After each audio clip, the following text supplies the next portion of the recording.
নমস্কাৰ মৰমৰ ছাত্ৰ ছাত্ৰীসকল, মোৰ ইউটিউব চেনেলৰ আজিৰ ভিডিঅ'টোলৈ তোমালোক সকলোকে স্বাগতম জনাইছোঁ।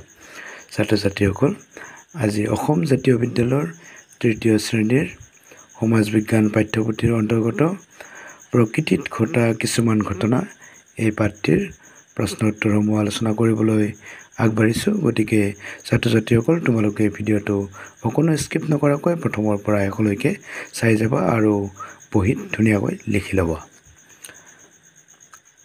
অনুশীলনীৰ 1 নম্বৰত আছে প্ৰাকৃতিক দুৰ্যোগ কাক বোলে।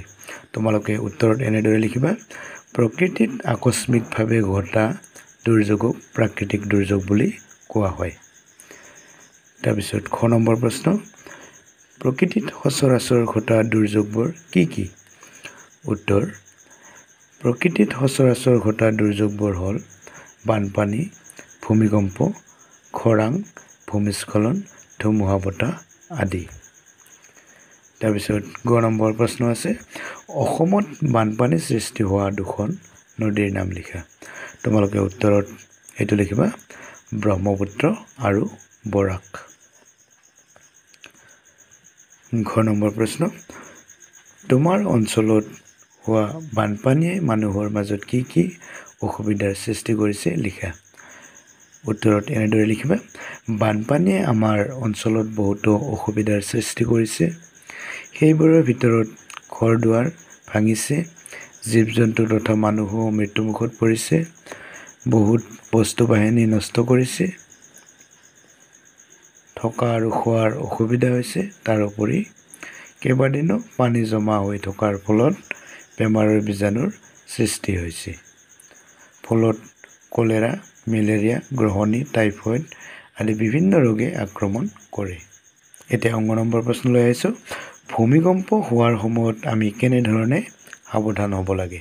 উত্তৰত এনেদৰে লিখিবা, ভূমিকম্প হোৱাৰ সময়ত আমি তৎক্ষণাত ঘৰৰ পৰা মুকলি ঠাইলৈ যাব লাগে। ঘৰৰ পৰা ওলাব নোৱাৰা অৱস্থা হ'লে মজবুত কাঠৰ বিচনা বা মেজৰ তলত সোমাব লাগে। বিজুলী বাতিৰ ব্যৱস্থা থকা ঘৰত বিজুলী সৰবৰাহ বন্ধ কৰিব লাগে। প্ৰথম নম্বৰ প্ৰশ্নত আছে, ধুমুহা বতাহে মানুহৰ কেনেধৰণে অনিষ্ট সাধন কৰে। উত্তৰত এনেদৰে লিখিবা, ধুমুহা বতাহে এফালৰ পৰা সকলো মহতিয়াই লৈ যায়। ঘৰ বাৰী, খেতি বাতি, গছ গছনি আদি ধুমুহাৰ দ্বাৰা ক্ষতিগ্ৰস্ত হয়। তাৰপিছত দ্বিতীয় নম্বৰত প্ৰশ্ন আছে, খৰাং পীড়িত অঞ্চল কাক বোলে। খৰাঙে কেনেধৰণৰ সমস্যাৰ সৃষ্টি কৰে। উত্তৰ, যিবোৰ ঠাই বা অঞ্চল খৰাঙৰ কবলত পৰে সেই অঞ্চলবোৰক খৰাং পীড়িত অঞ্চল বোলে। খৰাং পীড়িত অঞ্চলত পানীৰ অভাৱত খেতি বাতি, ঘাঁহ বন, গছ গছনি নোহোৱা হয়। ফলত পশুপালনো কৰিব নোৱাৰি। আনকি এই অঞ্চলত খোৱা পানীৰ বাবেও হাহাকাৰ কৰিবলগীয়া হয়। তাৰপিছত বৰকেশ্বৰ নম্বৰত আছে, গৰাখহনীয়া আৰু ভূমিস্খলন বুলিলে কি বুজা।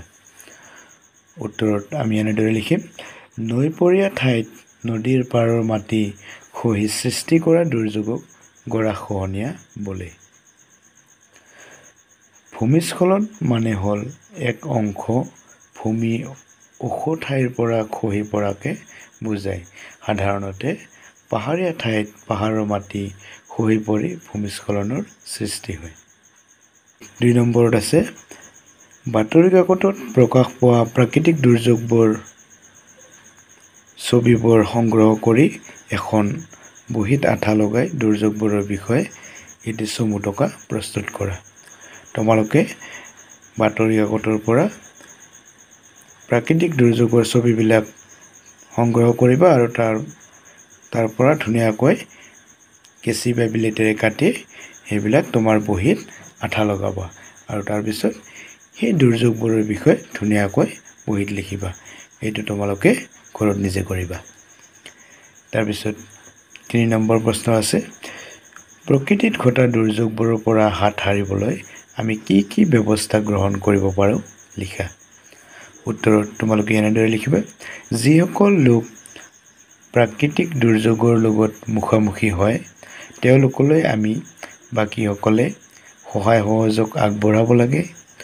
দুৰ্যোগ ঘটা ঠাইৰ পৰা নিৰাপদ স্থানলৈ নিব লাগে। সেই সময়ত উদ্ধাৰ কাৰ্যত জড়িত হোৱা অভিজ্ঞ লোক যেনে চিকিৎসক, পুলিচ, মিলিটাৰীৰ উপদেশ মতে কাম কৰিব লাগে। মৰমৰ ছাত্ৰ ছাত্ৰীসকল, প্ৰকৃতিত ঘটা কিছুমান ঘটনা এই পাঠটিৰ প্ৰশ্ন উত্তৰ ইমানেই আছিল। ভিডিঅ'টো যদি ভাল লাগিলে তেন্তে লাইক এটা কৰি দিয়া আৰু তোমালোকৰ বন্ধুবৰ্গৰ মাজলৈ শ্বেয়াৰ কৰি দিয়া যাতে তেওঁলোকেও এই ভিডিঅ'টো পায়।